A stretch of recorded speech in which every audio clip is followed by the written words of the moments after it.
line up your core and line it up so that you can cut it at the right length. Now, you will be adding at least an inch or so here and at least an inch or so here. So I recommend cutting the core at least 2 to 3 inches shorter than your sword.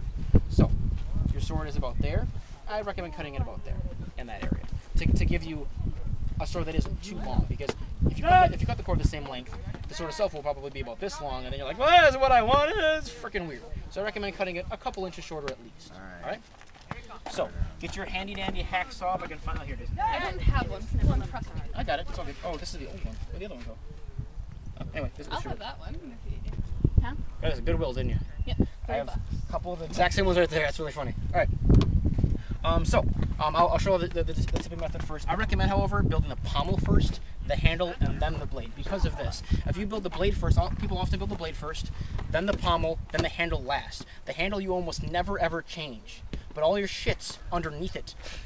If you take it off to fix your blade, and the blade you fix all the time, the pommel you almost never fix. So I recommend the pommel first, the handle, then the blade, generally speaking. The blade, the handle can be whatever the fuck you want. You can leave it like this, you can throw some electrical tape on there, you can use some packaging tape, you can use duct tape. I use this, it is tennis grip wrapping. You can get it at Walmart for like $1 something. It is very nice and cushy, it gives you a nice grip. Hold on, touch it, touch my stick. Touch it. There you go. I've used a tennis racket before. Yeah, son. But yes. I recommend starting here. I know the tipping method. So. Okay, well I'm still going to show to an extent. Yes, I know. All right, so the tipping method is very important because frankly that's where a lot of times they'll break down. I cut about 1.5 inches, 2 inches of finoodle. This can be some finoodle that's left over that isn't broken down yet. Like this is from an old sword, but it isn't broken down. It's still pretty secure. I then cut about 1/3 of it like a pie, cutting straight down. Pie is delicious, but not foam pie. All right, so I got about 1/3 of it there.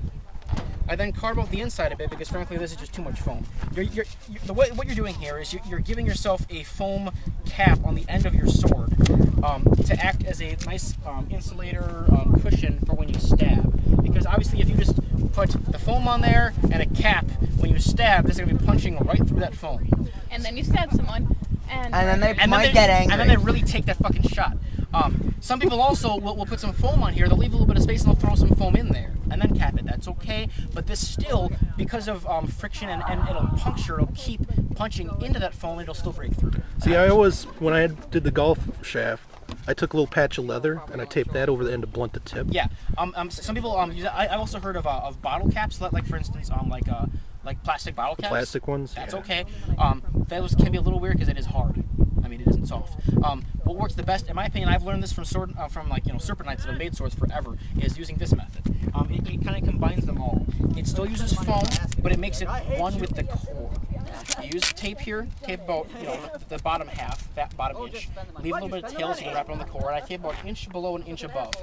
You now torque all the way around, and you want to try and condense this into the whole size of your finoodle. If it's a little bit too big, I'm going to go ahead and leave that a little bit too big. I could make it smaller. I'm going to leave it too big on purpose because you can fix it if you need to. You tape all the way down onto the core as tight as you can to make it one unit. Now, I've seen Ben attempt that. Oh, that's crazy. Well, I've done this way more than yes. I made many swords. So now this is way too big. If you grab finoodle and try and put it in there, it's not going to work. You're going to tear the finoodle and break this while doing it. If that's a problem, you can either torque it down some more if you have the hand strength. If not, if you just have too much fucking foam there, now you have a nice base. You can go ahead and cut a little bit of extra off. That's fine. Oh, don't cut your car. Oops. I think it's my car, not someone else's car. I don't give a shit. It's actually 3 more payments and it's paid off. I'm happy. It figures now I got it working. Oh my god, he has a saw!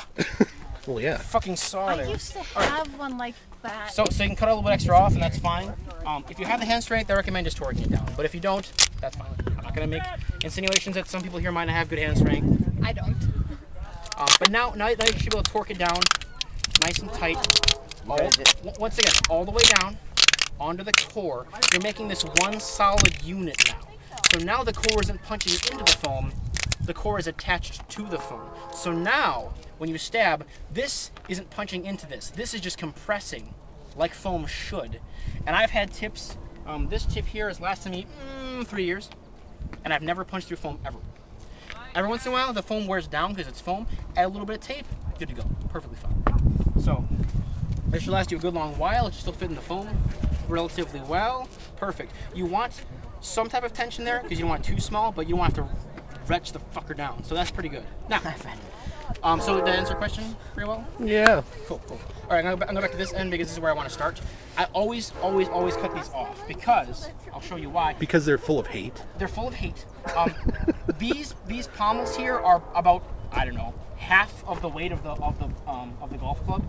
It does not seem like that, but yeah, it helps counterbalance. Yes. And people don't often know that. They figure, oh, it's just a little bit of foam.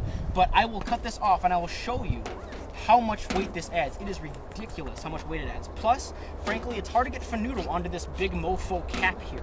So cutting it off makes it easier to get the foam on there anyway. So it serves two purposes. So I cut a circle about an inch or so down, and I kind of cut little slits here to help it, you know, open the fuck up and get the hell off there, because it's not meant to come off, obviously. It's meant to stay on there forever!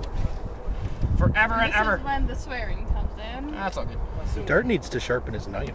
Yeah, this is an old, I just had crappy to get a knife. new knife. That's why Groen offers his knife to I have a Dart. question. There you What are you guys doing? It's impromptu. Sorry? What?